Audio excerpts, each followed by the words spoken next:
Oke, selamat sore Pater Iris. Boleh diceritakan pengalaman petualangan pencarian ilmu di Kota Badi di Roma selama beberapa tahun? Baik, terima kasih Romo.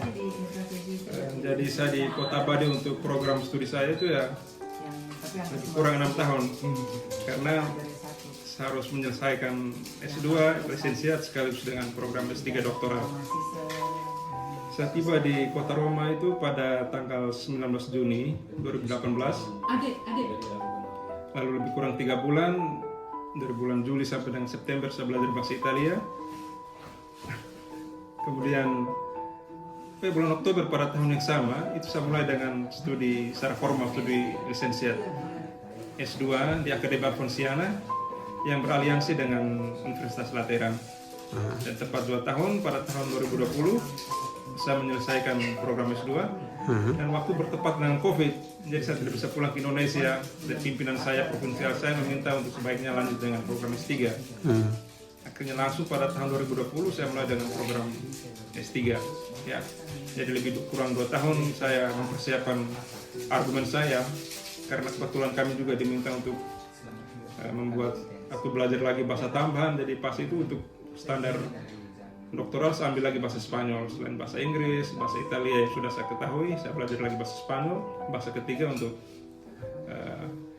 melanjutkan program research saya, penelitian saya untuk S3. S3-nya tema disertasinya apa ya, Pak? Tema besar yang saya ambil itu adalah perdagangan orang. Lalu ya judul yang tema yang saya ambil itu adalah human trafficking in persons.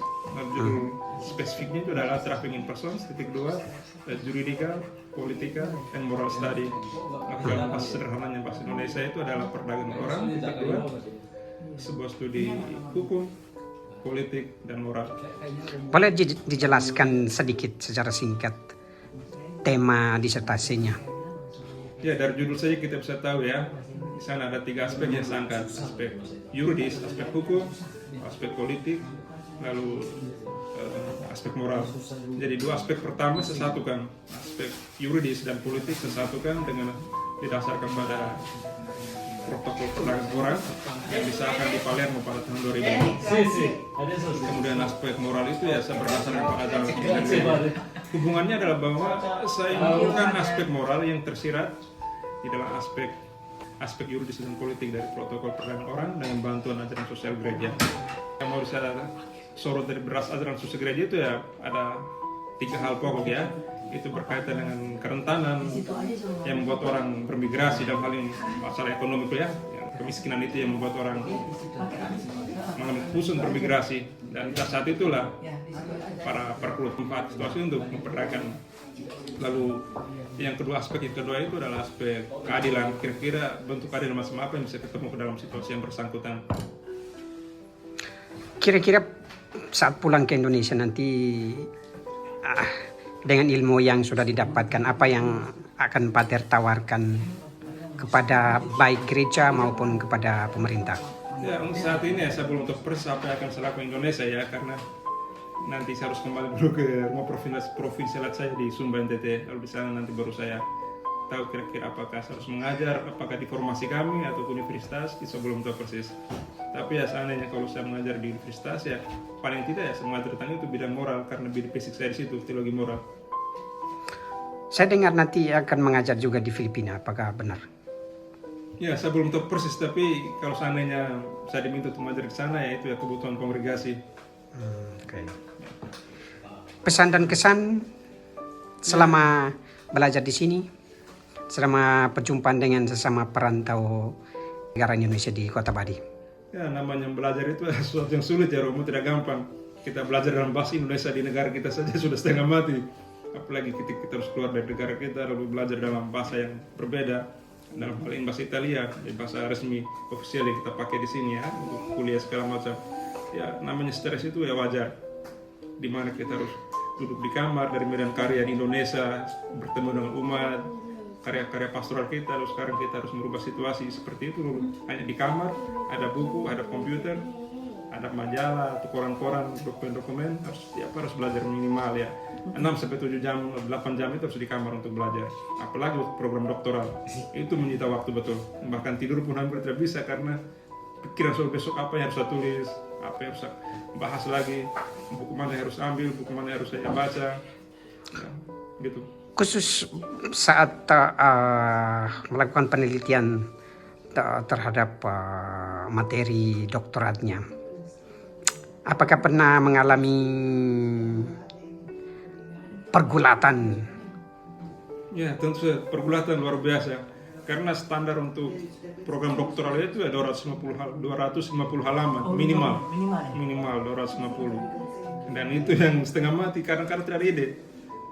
Itu yang beratnya di situ. Tapi bagaimana harus mempunyai banyak kesempatan membaca sehingga kita bisa mendapat wawasan informasi dari berbagai macam informasi buku sumber untuk bisa kita tuangkan dalam tulisan. Itu yang beratnya di situ.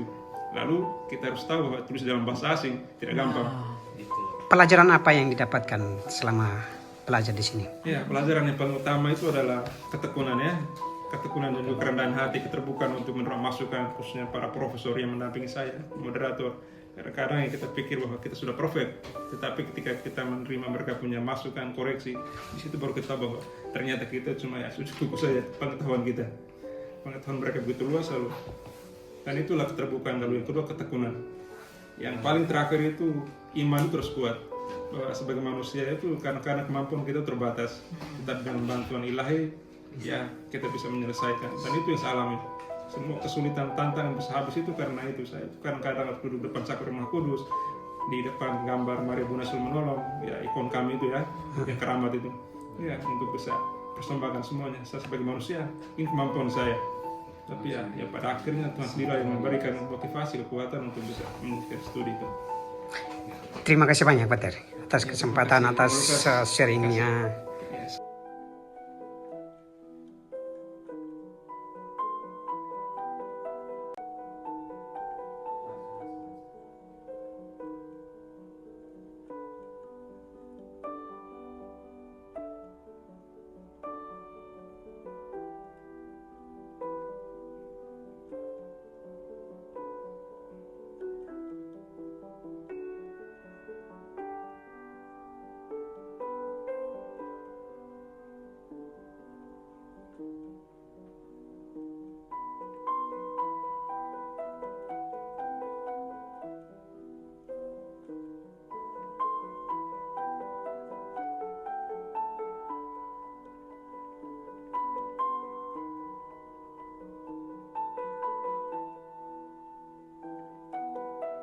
Ceritanya lagi masak mie untuk perpisahan dengan Pater Yoris, Romo Aku Abdo, belum dimasukin grup Asli. rekomendasi sih, masukin dong.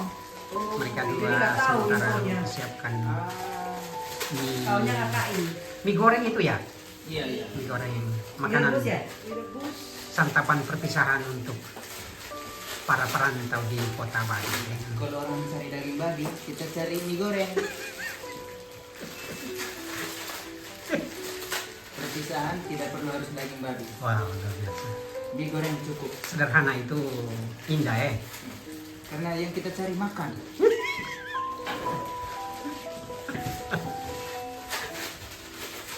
Selebihnya itu tambahan. Bagaimana dengan Astri? Bagaimana ini? Apa itu? Kalau di Maluku bagaimana? Gimana Bu? Juga Mie goreng juga. Kalau pesta itu cari makan. Oh, terus minta itu tuh. Cari makan. Kata-kata kalau itu boleh dipakai tuh apa enak banget tuh. Iya. Nggak bisa. Tapi punya orang dilarang. Itu orang-orang Vietnam punya. Oh, Nanti setelah astagfirullahaladzim, puji Tuhan bisa naik tangga sebanyak ini hari ini. ini mereka Sampai bisa gini. Saya tanya tuh, duduk pakai duduk. Itu jantung kita. Di jantung Berasa. sakit lagi. chefnya kita Astri bagaimana?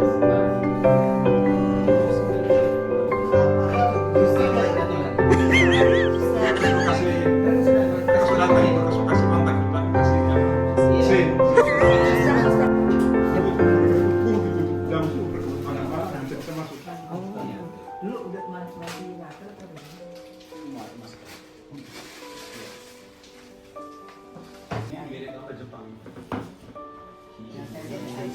Ah, oke.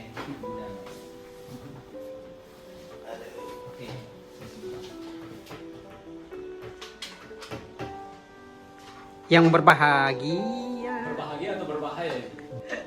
Saya yang berbicara. Ya, ya. Kesan pesannya gimana ya? Berat. Yang pertama gembira juga karena akhirnya studi sudah beres dan akhirnya saya bisa kembali ke Indonesia dengan penuh sukacita, dengan bisa membalas semua yang sudah diberikan oleh konfrateri saya kepada saya. Tapi ya sedih juga kan harus meninggalkan teman-teman semua ini suatu persatu. Tapi semoga kita semua tetap keep kontak ya. Iya. Dimanapun kita berada saling mendoakan dan memberikan peneguhan. Ya, terima kasih Romo Lukas. Istimewa bos kita Romo Lukas ini yang menjadi perantara untuk kita semua. Semua kegiatan kita bisa berjalan baik. Segala rahmat ini. Ya.